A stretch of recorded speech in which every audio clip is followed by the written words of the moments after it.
La lluvia caía con fuerza sobre las calles empedradas de Ciudad de México, como si el cielo estuviera llorando por todos los secretos que guardaba la ciudad. Era una tarde de octubre, de esas en las que el aire se siente pesado, cargado de humedad y promesas rotas. Yo, Ana, caminaba con dificultad por la avenida Insurgentes, sosteniendo mi vientre abultado con una mano, mientras la otra se aferraba al paraguas que apenas resistía el viento. A los 8 meses de embarazo, cada paso era una batalla contra el peso de lo que crecía dentro de mí y contra el peso invisible de las dudas que me carcomían el alma. Mi nombre es Ana López, tengo 32 años y hasta hace unos meses mi vida parecía un sueño modesto pero estable. Trabajaba como maestra en una escuela primaria en el centro, corrigiendo cuadernos de niños que soñaban con un futuro mejor que el nuestro. Mi esposo, Carlos, era ingeniero en una constructora grande. Él proveía, yo educaba, y juntos habíamos planeado esta familia con la ilusión de padres primerizos. Nos conocimos en la universidad, en una clase de literatura, donde él recitaba poemas de Octavio Paz con esa voz grave que me hacía temblar. Nos casamos hace 5 años en una ceremonia sencilla en la Basílica de Guadalupe, rodeados de familia y amigos que juraban que éramos el ejemplo perfecto de amor duradero. Pero últimamente algo había cambiado en Carlos. Llegaba tarde del trabajo, con excusas sobre reuniones interminables y proyectos urgentes. Sus besos eran más cortos, sus abrazos más distraídos. Yo lo atribuía al estrés, al miedo de convertirse en padre. «Todo estará bien, mi amor», me decía él, besando mi frente mientras yo me acurrucaba en la cama de nuestro pequeño departamento en la colonia Roma. Pero en las noches solitarias, cuando el silencio de la casa me envolvía, no podía ignorar el nudo en el estómago. Una vez, revisando su teléfono mientras él dormía, vi un mensaje. «No puedo esperar a verte mañana. Te extraño». El remitente era un número desconocido, pero el emoji de un corazón al final lo decía todo. Sacudí la cabeza para alejar esos recuerdos mientras entraba en el supermercado de la esquina. Necesitaba comprar leche y pañales. El bebé llegaría pronto y quería estar preparada. El aire acondicionado del lugar me erizó la piel, contrastando con el calor sofocante de la calle. Una señora mayor, con un rebozo sobre los hombros, me sonrió al verme pagar. «¿Es tu primero?», preguntó con esa calidez mexicana que siempre reconforta. Asentí, forzando una sonrisa. «Sí, un varoncito, según las ecografías». Ella bendijo mi vientre con una caricia rápida. «Que Dios te lo cuide, mija. El parto es lo más duro, pero vale la pena». De regreso a casa, el tráfico era un caos infernal, como siempre en esta ciudad que nunca duerme. Me detuve en un semáforo y miré por la ventana, viendo a una pareja joven besándose bajo la lluvia sin importarles el mundo. Envidié esa pasión despreocupada. Carlos y yo habíamos perdido eso en la rutina. Esa noche, cuando él llegó, olía a perfume caro, no al suyo habitual. Cenamos en silencio, el vapor de los tacos de carnitas subiendo entre nosotros como una barrera invisible. «Cariño, ¿estás bien? Pareces distante», le dije, tratando de sonar casual. Él levantó la vista de su plato, sus ojos cafés evitando los míos. «Solo cansado, Ana. Mañana hay una junta importante». Asentí, pero el corazón me latía con fuerza. Mientras lavaba los platos, sentí la primera punzada en el abdomen. Al principio la ignoré. Las contracciones de Braxton Hicks eran comunes en esta etapa, pero pronto se intensificaron, como olas rompiendo contra una playa frágil. Me apoyé en el fregadero, respirando hondo. «Carlos, creo que es hora». Sus ojos se abrieron grandes, una mezcla de pánico y emoción. «Dios mío, ya, llamo a un taxi». Corrió por el teléfono y en minutos estábamos en la calle, la lluvia ahora un diluvio que empapaba todo. El taxi llegó rápido, un viejo Nissan amarillo que zigzagueaba entre los charcos. Yo me aferraba al asiento, el dolor irradiando por mi espalda como fuego líquido. «Respira, amor, respira», me decía Carlos tomándome la mano. Su palma estaba fría, sudorosa. En el hospital, el maternidad de la colonia doctores, el bullicio nos envolvió. Enfermeras gritando órdenes, el olor a desinfectante y llanto de recién nacidos. Me llevaron en una camilla a la sala de partos, las luces fluorescentes cegándome. Una doctora joven, con el cabello recogido en una coleta, me examinó rápidamente. «Estás en trabajo de parto, señora López. Dilatación de 5 centímetros. Vamos a prepararte». Carlos se quedó a mi lado, poniéndome una bata verde y sosteniendo mi mano mientras me inyectaban la epidural. El alivio fue inmediato, pero el miedo no se iba. «¿Será un parto difícil?», pregunté con voz temblorosa. La doctora sonrió tranquilizadora. «Todo indica que es un bebé sano. Relájate». Horas pasaron en una niebla de contracciones y monitoreos. Carlos salía y entraba, hablando por teléfono en susurros. Una vez lo oí decir: «Sí, está en trabajo de parto. No, no vengas». Mi mente nublada no procesó las palabras, pero un escalofrío me recorrió. ¿A quién le hablaba? El dolor regresó con fuerza cuando la epidural empezó a fallar, y grité, apretando la sábana hasta que mis nudillos blanquearon. «Empuja, Ana, ya casi», gritó la doctora. El sudor me corría por la frente, mezclándose con lágrimas de agotamiento. Carlos murmuraba palabras de aliento, pero su voz sonaba lejana, como si su mente estuviera en otro lugar. Finalmente, con un esfuerzo que me desgarró por dentro, sentí el primer llanto. «Es un niño», anunció la enfermera, envolviéndolo en una manta. Lo pusieron en mi pecho, su carita arrugada y perfecta. Lágrimas de alegría rodaron por mis mejillas. «Mira, Carlos, nuestro hijo». Pero el alivio duró solo un instante. El dolor no cesó. En cambio, se intensificó como si algo más luchara por salir.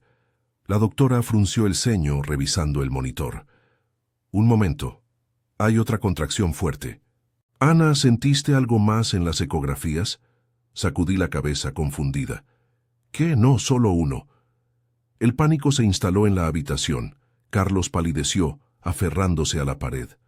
«Doctor, ¿qué pasa?», exclamó. La sala se llenó de actividad frenética, más enfermeras, el pitido acelerado de las máquinas. Yo jadeaba, el mundo girando a mi alrededor. «¡Hay otro bebé!», gritó la doctora. «Son gemelos, pero el segundo está en posición complicada».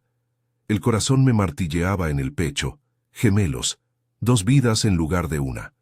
La alegría se mezcló con terror puro, presión en mi abdomen, sangre en las sábanas. «No puedo. Duele tanto», sollocé. Carlos parecía congelado, sus ojos vidriosos. «¿Gemelos? ¿Cómo?». La doctora no esperó. «Necesitamos una cesárea de emergencia. El pulso de la madre está cayendo».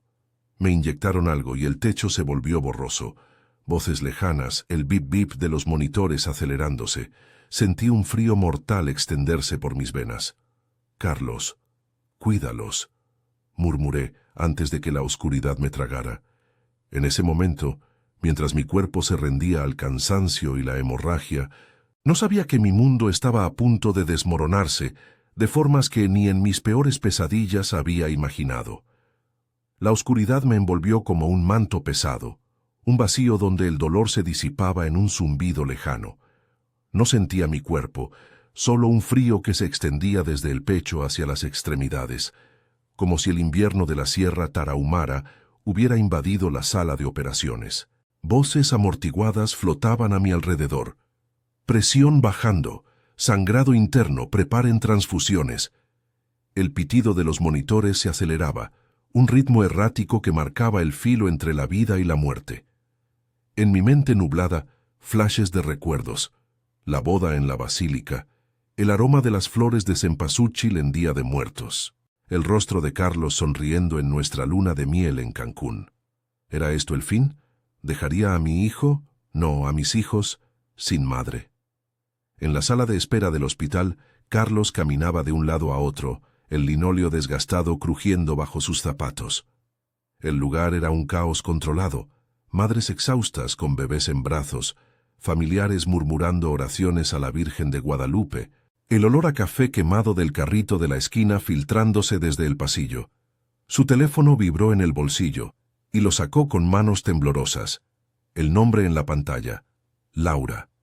Dudó un segundo, pero contestó, alejándose hacia una esquina menos iluminada. ¿Carlos? ¿Ya pasó? La voz de Laura era un susurro ansioso, teñido de esa urgencia que él conocía tan bien. Él se pasó una mano por el cabello, empapado de sudor. Está en cirugía, el segundo. Complicaciones. No sé si. Su voz se quebró, y miró hacia la puerta de quirófano como si pudiera atravesarla con la mirada. Del otro lado de la línea, en su departamento en Polanco, Laura se mordió el labio conteniendo una sonrisa que no llegaba a sus ojos. Había sido ella quien lo había empujado a esto, meses atrás, en una cena de trabajo donde el tequila fluyó como el agua del río Bravo. Carlos era guapo, ambicioso, pero atrapado en una vida predecible con Ana. Laura, con sus 28 años, su carrera en marketing y su risa contagiosa, representaba la libertad que él anhelaba. «Déjala ir», le había dicho una noche, mientras yacían enredados en sábanas de hotel en el centro. «El bebé la atará para siempre. Podemos empezar de nuevo tú y yo». Ahora, sentada en su sofá de cuero, con una copa de vino tinto en la mano, Laura sintió un alivio culpable. Si Ana no salía de esa mesa, sería el fin de la espera. Celebraría en silencio, planeando la mudanza, el futuro sin sombras. «Todo va a salir bien, amor», le dijo al teléfono, su voz melosa como el chocolate en las aguas chocolates. «Yo estoy aquí para ti. Ven a mí cuando termine». Carlos colgó, el peso de la culpa aplastándolo. ¿Cómo había llegado a esto? Ana, con su bondad inquebrantable, corrigiendo exámenes hasta la medianoche, soñando con una casa en las afueras de la ciudad, cerca de Chapultepec. Él la amaba, o al menos eso creía, pero Laura era fuego, pasión en un mundo de rutina. El primer embarazo lo había aterrorizado, el segundo inesperado lo había paralizado, y ahora, gemelos. ¿Cómo no lo habían detectado? Las ecografías semanales, los chequeos en el IMSS. Un error médico, o quizás su propia negación, evitando las visitas por miedo a enfrentar la verdad. Adentro, en el quirófano, la doctora Mendoza luchaba contra el tiempo. «Corte aquí. El útero está rasgado, hemorragia masiva». El bisturí brillaba bajo las luces estériles y el equipo médico se movía como una coreografía precisa. Mi corazón, el de Ana, se detuvo por un instante eterno. «Flatline, carguen el desfibrilador». El choque eléctrico reverberó en mi ser, un rayo que me arrancó de la nada. Dolor, luz, un llanto agudo que perforó la niebla. «Lo tenemos, niña, está viva», exclamó la enfermera cortando el cordón con manos firmes. El segundo bebé, una niña diminuta con mechones oscuros, fue envuelta rápidamente y llevada a la incubadora. Mi pulso volvió, débil pero constante, mientras me cosían con urgencia. «Señora López, lo logramos. Madre e hija estables», murmuró la doctora, exhausta, limpiándose el sudor de la frente. Pero en ese momento de victoria, nadie pensó en las repercusiones. Carlos entró corriendo cuando lo permitieron, su rostro pálido como la calaca de Día de Muertos. Vio primero al niño en la cuna, durmiendo plácidamente, y luego a la niña, conectada a tubos y monitores. «¿Qué? ¿Gemelos? ¿Una niña también?» La enfermera asintió sonriendo. «Sí, señor. Felicidades. Su esposa está en recuperación. Perdió mucha sangre, pero se recuperará». Él se derrumbó en una silla, las lágrimas rodando por sus mejillas. Alegría, alivio, pero también un terror nuevo. 2 hijos, 2 vidas que ataban más fuerte el lazo que había intentado romper. Sacó el teléfono de nuevo, marcando el número de Laura con dedos torpes. No murió. Y hay una niña también, gemelos. En Polanco, la copa de Laura se estrelló contra el suelo, el vino salpicando como sangre. ¿Qué? ¿Gemelos? ¿Una niña? Su voz se quebró, la celebración evaporándose en pánico. Había planeado una vida sin complicaciones, sin la sombra de Ana y un solo hijo. Ahora 2. ¿Y ahora qué, Carlos? ¿Vuelves con ella? ¿Qué pasa con nosotros? Él no respondió de inmediato. mirando a sus hijos a través del vidrio. «No lo sé, Laura. Solo. Dame tiempo». Colgó, y el silencio del hospital lo envolvió, roto solo por los sollozos lejanos de otras familias. Afuera, la lluvia había cesado, dejando un cielo estrellado sobre la ciudad que nunca perdona los secretos. En la habitación de recuperación, yo desperté horas después, con el cuerpo adolorido como si me hubieran pisoteado en el Zócalo durante una manifestación. Una enfermera me acercó al niño primero. «Tu hijo, señora, y la niña está en neonatos, pero fuerte». Lo abracé, inhalando su aroma a leche y vida nueva, pero el vacío en mi pecho persistía. «¿Dónde está Carlos?», pregunté con voz ronca. «Dijo que volvería pronto», mintió la enfermera, notando mi confusión. No sabía de las llamadas de la amante que en ese momento maldecía su suerte en un departamento lujoso, planeando su próximo movimiento. Yo solo sentía gratitud mezclada con una intuición que me erizaba la piel. Algo había cambiado en nuestra familia, y no era solo la llegada de los gemelos. Era el comienzo de una verdad que nos rompería a todos. Mientras el sol salía sobre los volcanes lejanos, tiñendo el cielo de rosa, me prometí proteger a mis hijos a toda costa. Pero en el fondo, una duda crecía.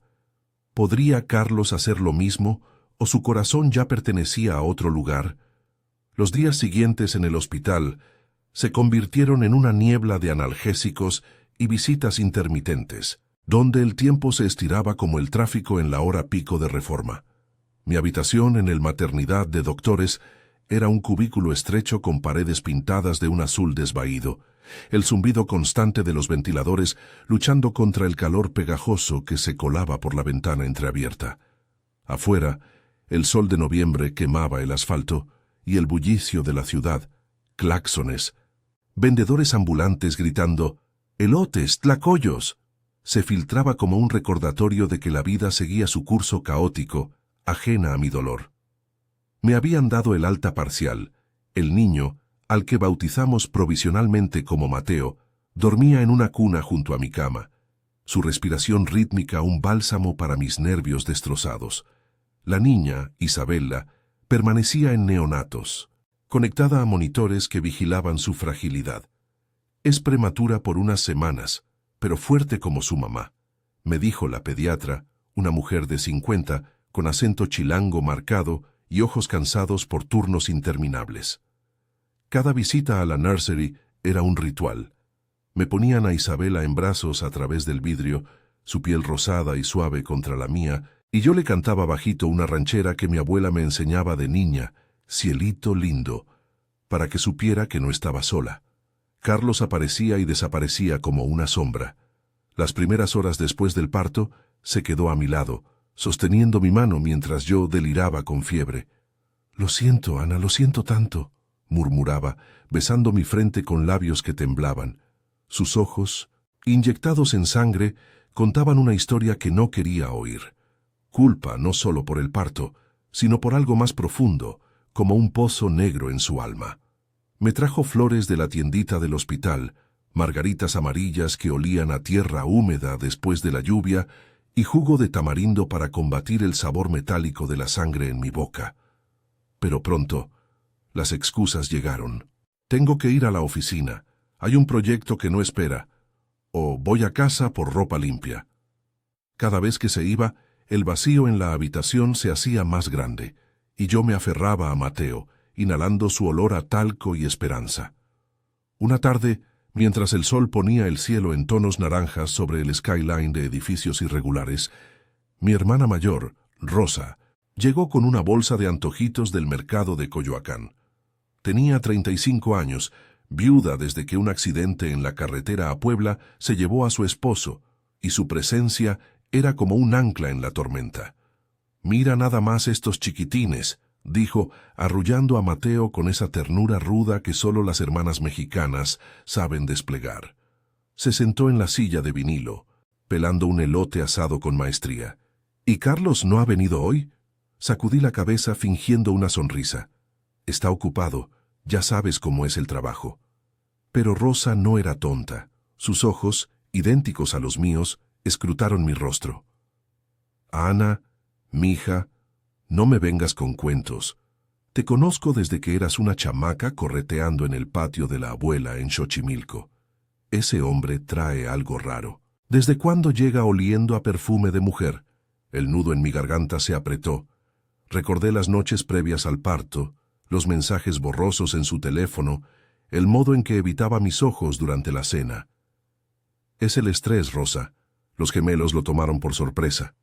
Ella bufó, ofreciéndome un bocado de elote untado en mayonesa y chile. El estrés no te hace esconder el teléfono como si fuera un nido de víboras.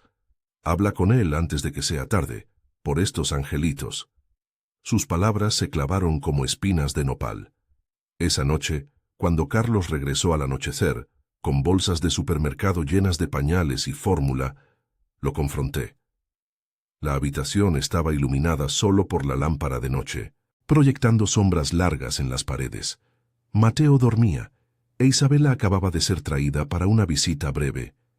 «Siéntate, Carlos. Necesitamos hablar».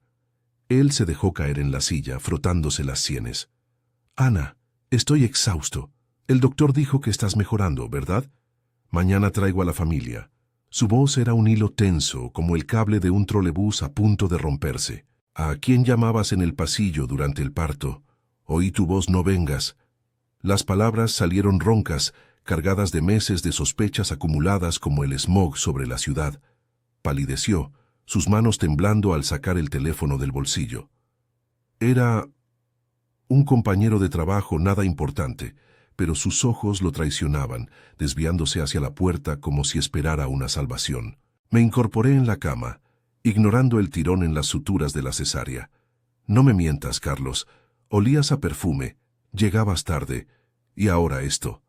¿Hay alguien más?» Lágrimas calientes rodaron por mis mejillas, mezclándose con el sudor de la fiebre residual. Pensé en mis hijos, en cómo su llegada debería unirnos, no rompernos. Él se levantó de golpe, paseando como un león enjaulado. «Es complicado, Ana, tú no entiendes. El trabajo, la presión de ser padre de dos de golpe. Laura es solo una amiga de la oficina». El nombre salió como un balazo, y el mundo se inclinó. Laura. El corazón me latió con fuerza, un eco del monitor durante el parto. «¿Laura? ¿La de marketing que mencionaste una vez?» Mi voz era un susurro roto. Él no respondió, solo miró al suelo, y en ese silencio, la verdad se desplegó como un mercado abarrotado. Las cenas de trabajo, las noches en que no contestaba llamadas, la distancia que había crecido entre nosotros como maleza en un jardín descuidado. Mientras tanto, en Polanco, Laura caminaba de un lado a otro en su departamento minimalista, con vistas al Parque Lincoln, donde las parejas paseaban perros bajo las luces LED. El vino derramado de la noche del parto aún manchaba la alfombra persa, un recordatorio amargo de su esperanza fallida. Había pasado la mañana en una junta, fingiendo concentración mientras su mente bullía. Carlos no respondía a sus mensajes desde el amanecer. «Ven a verme, hablemos». En cambio, fotos en redes de él en el hospital, sosteniendo al niño con una sonrisa forzada. «Maldita sea», gritó lanzando el teléfono contra el sofá. Había invertido todo, tiempo, pasión. Incluso había fantaseado con una vida en una casa en las lomas, lejos de la rutina de Ana. Pero los gemelos lo cambiaban todo. Dos niños ataban a Carlos más fuerte a esa mujer que ella despreciaba en silencio, la maestra devota con su rebozo y sus sueños simples. «¿Por qué no la dejaste ir?», se preguntó, mirando su reflejo en el ventanal. Cabello rubio teñido, maquillaje impecable, pero ojos hundidos por el insomnio. Llamó a una amiga, Valeria, para desahogarse en un café de la zona. Sentadas en una terraza con vistas a autos de lujo, Laura sorbió su latte mientras contaba la historia a medias. «Él dice que me ama, pero ahora con los bebés, no sé». Valeria, con su pragmatismo de publicista, negó con la cabeza. «Déjalo, Lau. Los hombres como él no dejan a la esposa por la amante cuando hay hijos de por medio. Es como en esas telenovelas, pero peor porque es real». De vuelta en el hospital, Carlos finalmente habló. «Sí, hay algo con Laura. Pero fue un error, Ana. Te juro que te amo, que por ti y los niños lo terminaré. Sus palabras eran un bálsamo envenenado, y yo quise creerle, aferrarme a los recuerdos de nuestra juventud. Pero el daño estaba hecho. Una grieta en el cimiento de nuestra familia, como las fallas tectónicas bajo el Popocatépetl. Rosa regresó esa noche, trayendo tamales de olla para reconfortarme.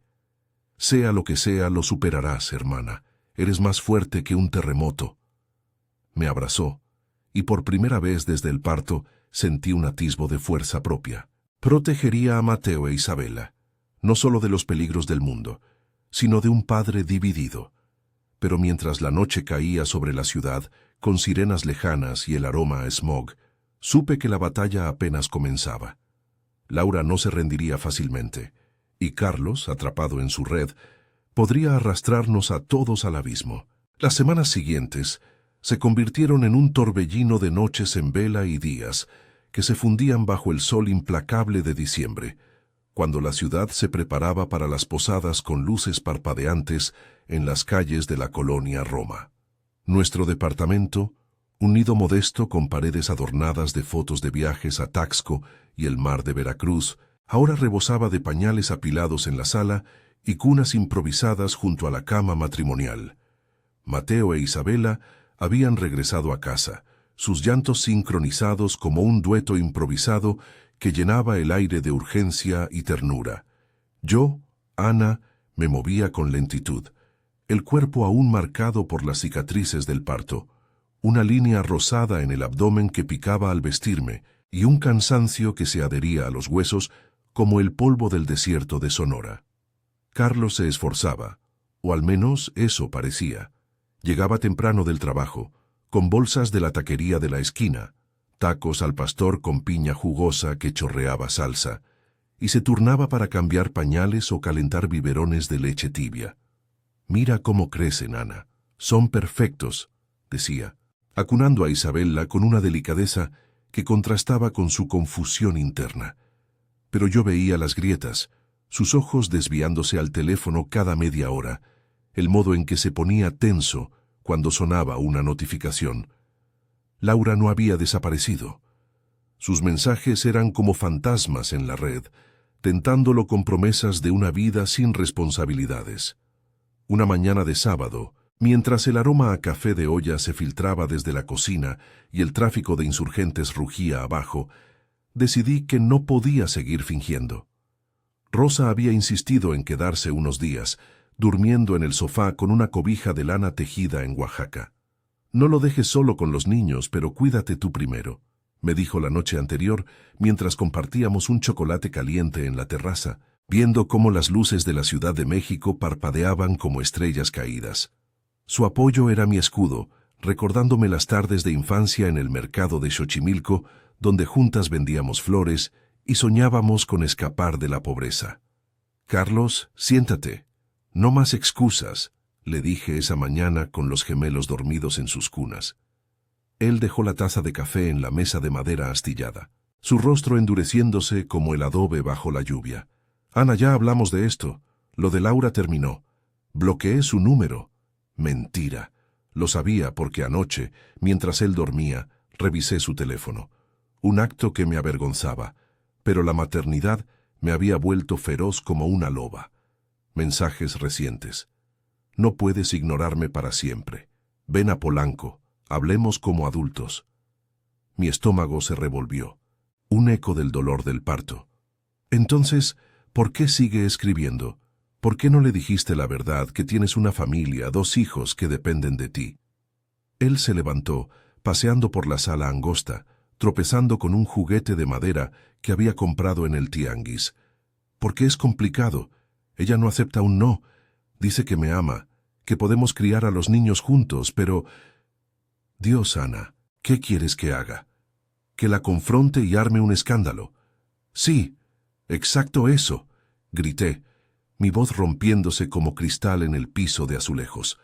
Lágrimas ardientes surcaron mi rostro, y Mateo se removió en su cuna, un llanto suave empezando. Me acerqué a él meciéndolo contra mi pecho, sintiendo su calor como un recordatorio de lo que estaba en juego. «Yo casi muero trayéndolos al mundo. Carlos, Sangré hasta que el mundo se volvió negro, y tú estabas al teléfono con ella planeando tu escape. ¿Cómo puedo confiar en ti ahora? ¿Cómo puedo dejar que los críes si tu corazón está dividido? Sus hombros se hundieron, y por primera vez vi la derrota en sus ojos. No la culpa fugaz, sino un arrepentimiento profundo como el cráter del Popo. Tienes razón, fui un idiota, un cobarde. Laura me hacía sentir vivo, pero fue una ilusión, un fuego que quema todo a su paso. Tú eres mi hogar, Ana. Por favor, dame otra oportunidad. Por ellos. En ese momento, el teléfono vibró de nuevo. Era ella. Carlos lo miró y con un gesto decidido contestó en altavoz. Laura, esto termina aquí. No más llamadas, no más mensajes. Tengo una familia, gemelos que nacieron de milagro. Si me amas de verdad, déjame ir. Del otro lado, un silencio pesado, roto por un sollozo ahogado. No puedes hacerme esto, Carlos. Después de todo, yo esperé, planeé. ¿Y ahora qué? Vuelves con esa mujer sosa y sus niños. Sosa, repetí en voz baja, el insulto clavándose como un puñal. Pero en lugar de rabia sentí lástima por ella, una mujer atrapada en su propia ambición, viviendo en un mundo de lujos vacíos, mientras yo construía algo real con sudor y lágrimas. Carlos colgó, bloqueando el número de una vez. Se acabó, murmuró, extendiendo la mano hacia mí. Dudé, pero el llanto de Isabela me impulsó. La alcé y juntos los mecimos, 4 corazones latiendo en sincronía bajo el sol que entraba por la ventana, tiñendo la habitación de oro. Días después, Laura se fue de la ciudad. Rosa me lo contó. Había oído por una amiga en común que renunció a su trabajo en marketing y se mudó a Guadalajara, buscando un nuevo comienzo en las faldas del tequila. A veces, el orgullo duele más que el corazón, dijo mi hermana, mientras preparábamos tamales para la posada familiar en el patio, con luces de colores colgando de los árboles de jacaranda. Yo crecí en esas semanas. Volví a la escuela a medio tiempo, dejando a los gemelos con una niñera de confianza recomendada por la comunidad. Carlos asistió a terapia, un psicólogo en el centro que lo ayudaba a desentrañar sus demonios de ambición y miedo. Nuestras noches se llenaron de conversaciones honestas, no de silencios.